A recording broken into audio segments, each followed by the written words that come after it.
निवडणूक आयोगाला सुप्रीम कोर्टाने हे जे स्वातंत्र्य दिलेलं आहे की पावसाचा विचार करून तुम्ही योग्य निर्णय करा, त्याप्रमाणे ते निर्णय करतील असं मला वाटतं. पण म्हणजे ते किती दिवसात करतील असं मला आता सांगता येणार.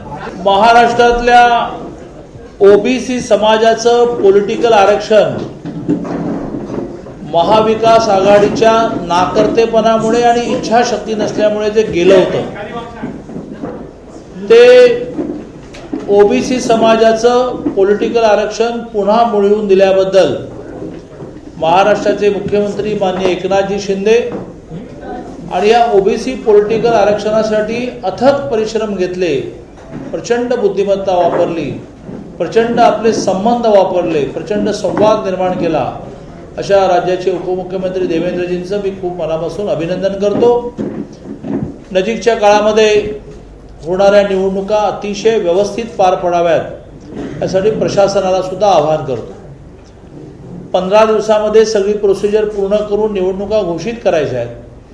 तर त्या करताना महाराष्ट्रामधली यावेळची अतिवृष्टी, जवळजवळ 3/4 महाराष्ट्र पाण्याखाली आहे.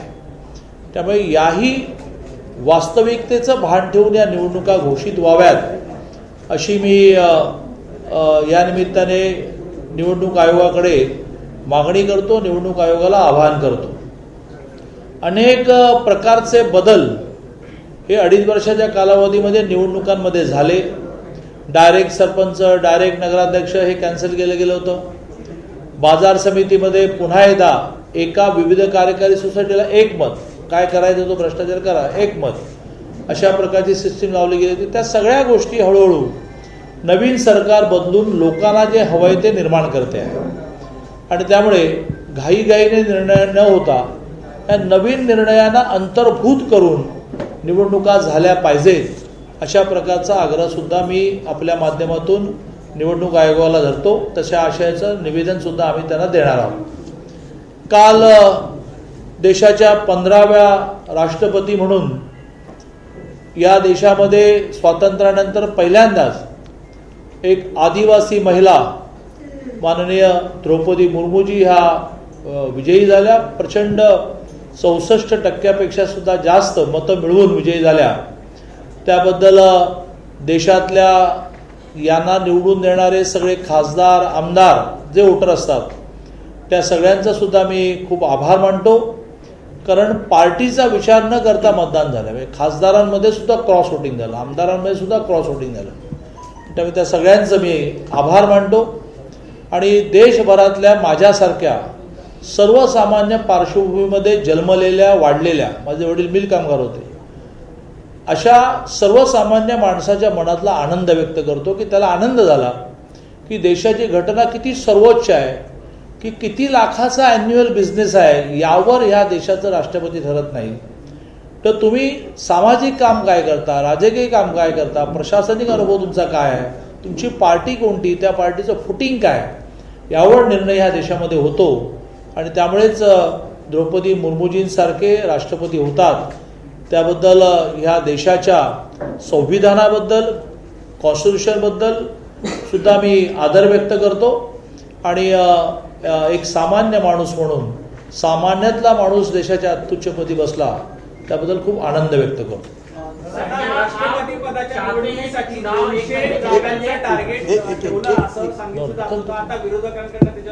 काय टार्गेट ठरलं? राष्ट्रपती पदाच्या निवडणुकीसाठी महाराष्ट्रातून 200 आमदारांचं मतदान होईल असं सांगितलं जात होतं. एकनाथ शिंदे यांनी त्या संदर्भात दावा केला होता. परंतु आता विरोधकांकडनं त्याच्यावर टीका केली जाते की हे मिशन फेल झालं.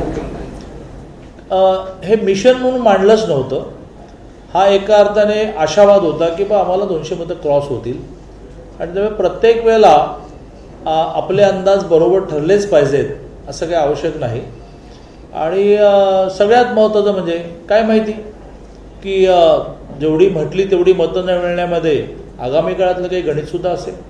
आगामी काळातलं गणित म्हणजे राष्ट्रवादी आणि काँग्रेस या पुढील काळामध्ये काही वेगळं ऑपरेशन मला काहीच माहिती नाही. मी काय करतो, सर्वसामान्य माणूस असल्यामुळे घडलेल्या प्रसंगाचं विश्लेषण करतो. तर त्याच्यामध्ये पहिलं वाक्य मी काय म्हटलं की हा मुळात संकल्प नव्हता, याच्यासाठी काही ऑर्गनाइज एफर्ट्स नव्हते.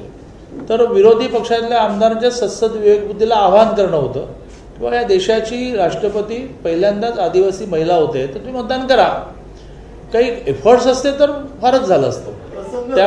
त्यामुळे तो मुद्दा पहिला मी संपवला की हा काही असं पराभव आणि मानहानी हे आपको जमला नाही.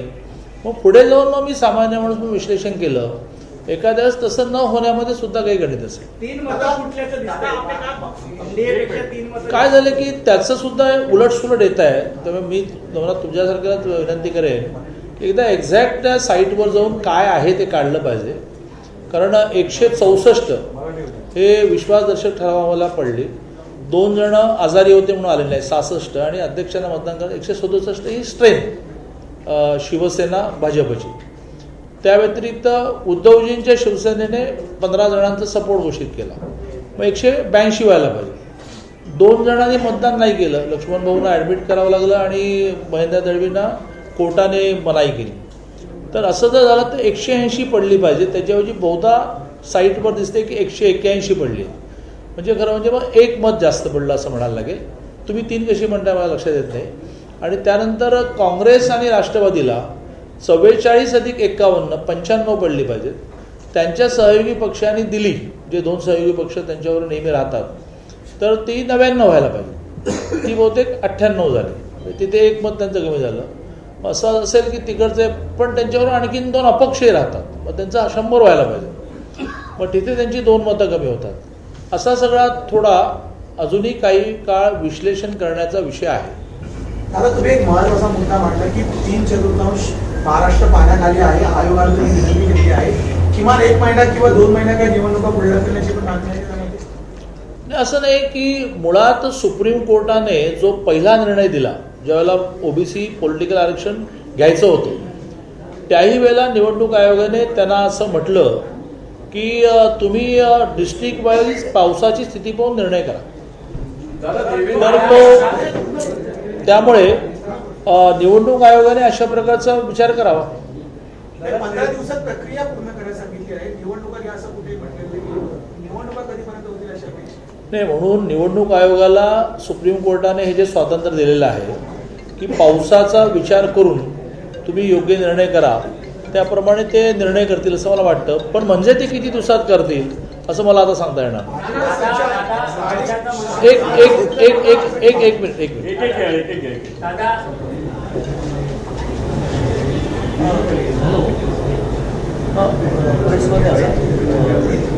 लगेच 2 मिनिटं. दादा, राज्याचा मंत्रिमंडळ विस्तार झालेला नाही आणि यावर आता विरोधक देखील टीका करू लागले. मी कालही मांडलं की कुठल्याही पॉलिटिकल पार्टीमध्ये इलेक्टोरल आणि ऑर्गनायझेशन असे 2 पार्ट असतात. मी ऑर्गनायझेशनली पार्टीचा इन्चार्ज आहे, परंतु आपल्या संविधानाप्रमाणे निवडून येणारे मुख्यमंत्री आणि उपमुख्यमंत्री यांचा तो अधिकार असतो की कधी करायचं, किती जणांचं करायचं, कोणाला काय द्यायचं. त्यामुळे मी काही टिप्पणी करणं बरोबर होणार नाही. काही ना काही असेल. आणि मी त्यात आपल्याला एवढंच जुना इतिहास सांगू शकतो की ज्यावेळेला 14ला आम्ही सरकार बनवलं, त्यावेळेला पहिला शपथविधी आमचा 7 जणांचा झाला. नंतर 2 महिने लागले शिवसेनेने जॉईन व्हायला. तोपर्यंत आम्ही 7 जणच होतो. 19ला महाविकास आघाडीने सरकार केलं. त्या महाविकास आघाडीच्या सरकारमध्ये सुद्धा सुरुवातीला शिवाजी पार्कवर त्यांनी 6 जणांचा शपथविधी घेतला. त्यांचं 3 महिने 7वा नाही घेतला. आणि सगळ्यात महत्त्वाचं म्हणजे तेलंगणामध्ये मुख्यमंत्री जे आहेत ते मुख्यमंत्री झाले आणि त्यानंतर 3 महिने त्यांनी उपमुख्यमंत्री पण नाही केलं. आणि त्यामुळे काही ना काही पॉलिटिकल कंपल्शन्स असे असतात, काही एकमेकात गुंतलेले काही विषय असतात की ज्यामुळे लेट होतो. आणि तो आत्ताच झाला असं नाही, तो 14लाही झाला, 19लाही झाला. आणि तेलंगणात तर हाईटच झाली की ते एकटेच चालू, ते दोघे तरी चालवतात. 23 दिन हो गए हैं, मंत्रिमंडल विस्तार नहीं हुआ है और इस दौरान 3 बार मुख्यमंत्री दिल्ली जा चुके हैं, 2 बार उप मुख्यमंत्री जा चुके हैं. तो क्या पूरी डोर जो है दिल्ली से वहां से संचालित होगा, वहां से वो किसने बताया कि वो मंत्रिमंडल विस्तार के लिए जा रहे हैं? हमारे में परंपरा यह है कि जब हम कोई बड़ा विजय हासिल करते हैं, कोई बड़ी चीज़ अपने को प्राप्त होती है, तो दिल्ली जाना, अपने सब बुजुर्गों को मिलना, ये विषय रहता है. जैसे अभी आज गए हैं तो आपको मालूम है कि एक्स राष्ट्रपति कोविंद जी, उन्होंने देश भर के सभी मुख्यमंत्री उप मुख्यमंत्रियों के लिए माननीय मोदी जी ने उनके निवास स्थान पर खाना आयोजित किया है, तो उसके लिए गए हैं। फिर 24 तारीख को फिर से जाना होगा शायद इनका, तो उसमें नए जो अभी राष्ट्रपति बने उन्होंने सबको बुलाया है।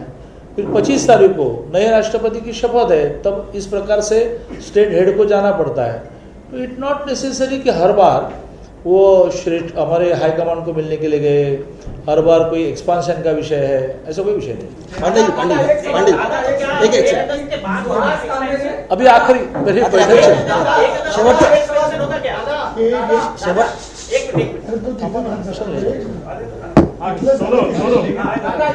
आप पांडे जी पूछिए। सर, क्या 1 अगस्त के बाद एक्सपेंशन होगा, उसका इंतजार हो रहा है? मैंने वही कहा कि यह विषय मेरे परिधि में नहीं है, तो उसमें मैं क्या टिप्पणी करूं?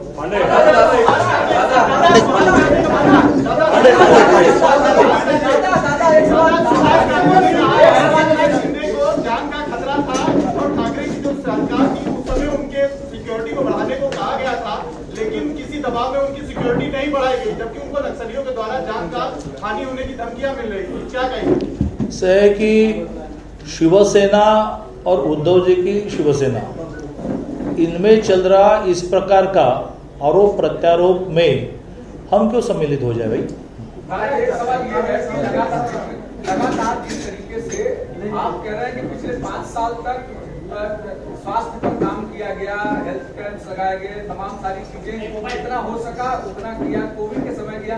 अब जो डिपार्टमेंट्स जिसमें मंत्रियों की जरूरत है उनको कब तक एक डॉक्टर की जरूरत है, मिलेगा 1-2 दिन में, 3 दिन में, कब तक नए डॉक्टर अपॉइंट होंगे? मैंने मराठी में कहा तो मुझे लगा कि मुंबई में रहते हो तो मराठी बहुत अच्छे समझते हो। मैंने यह कहा कि आई एम ऑर्गेनाइजेशनल हेड, तो ये जो इलेक्टोरल है संविधान के अनुसार चुने गए लोगों ने क्या करना, इस पर मेरा कोई सुझाव भी नहीं है और मेरे कहने से कुछ होने वाला नहीं। लेकिन यह कोई नया विषय नहीं हुआ, इतना मैंने बताया। 14 में भी यही हुआ, 19 में भी वही हुआ, इसके पहले भी थोड़ा निकालना पड़ेगा, महाराष्ट्र में ऐसा ही हुआ होगा। एक तो परंपरा इस राज्य को चलाने वालों की हमेशा रही कि 4-5 लोगों को तो आखिरी तक बचाए रखते हैं कि ताकि कुछ नए नए लोग आते हैं तो उनको कहे है थोड़ा बाकी है, चिंता मत करो। तो ये एक तरह से, और उससे कोई बिगड़ता भी नहीं। बाकी लोगों के पास ज़्यादा डिपार्टमेंट जाते हैं, वो ज़रा थोड़ा ज़्यादा काम करते हैं। तो अभी मुझे मालूम नहीं, आपको कुछ मालूम होगा तो मुझे उत्सुकता है, बताइए। एबीपी माझा, उघडा डोळे बघा नीट।